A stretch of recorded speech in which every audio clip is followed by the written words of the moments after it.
Здраво, другарчиња, јас сум учителка Ирена. Ајде сега малку да се поработиме. Сигурно сте спремни.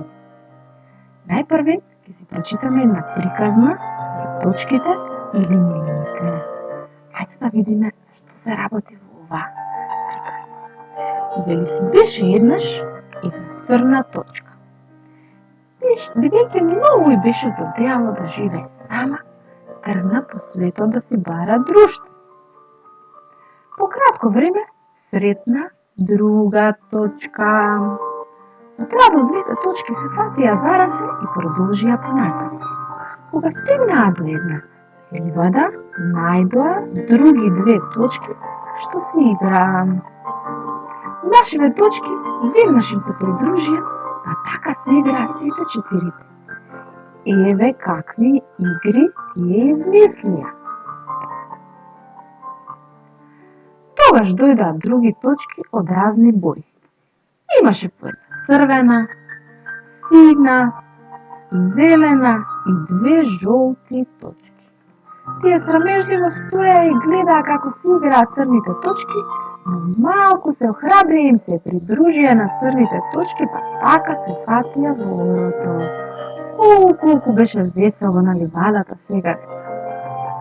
А кога им здодеа да играат во орото, ја играа, после играта молња, а потоа и некои други интересни игри. Не потрае долго, кога еве ти дојдоа три долги прави стапа. Тргнале на прошетка, нешто сакале и тие да видат свет. Застанаа на ливадата и любопитно ја гледаа играта на точките. Се држеа многу гордо и надуено.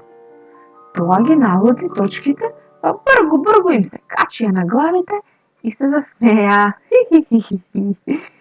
Навредените стапови се наведнаа и точките паднаа на тревата. Ова им беше чудно на точките, па рекоа: стапови, покажете ни некоја ваша игра. Ние не сме стапови. Ние се викаме прави линии, одговорија тие навредено.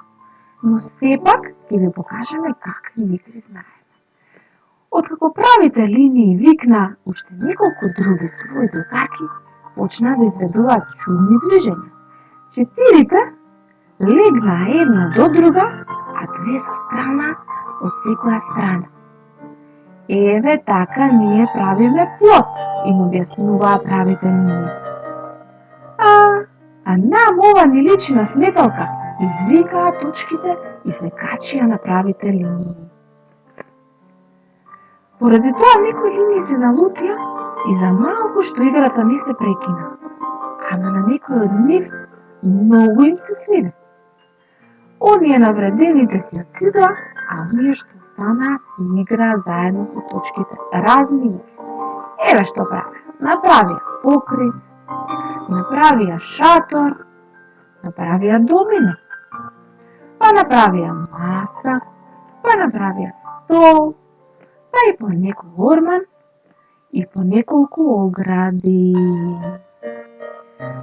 И така се игра линиите и точки. А сега, мои драги другарчиња, јас вас ќе ве замолам заедно со вашите родители да се обидете, мои мали цртачи, да го прецртате ова и да го обоите, а да измислите и други некои видови цртежи и да ми ги испратите. Се слушаме, се гледаме. До видување, до следно видување. Чао!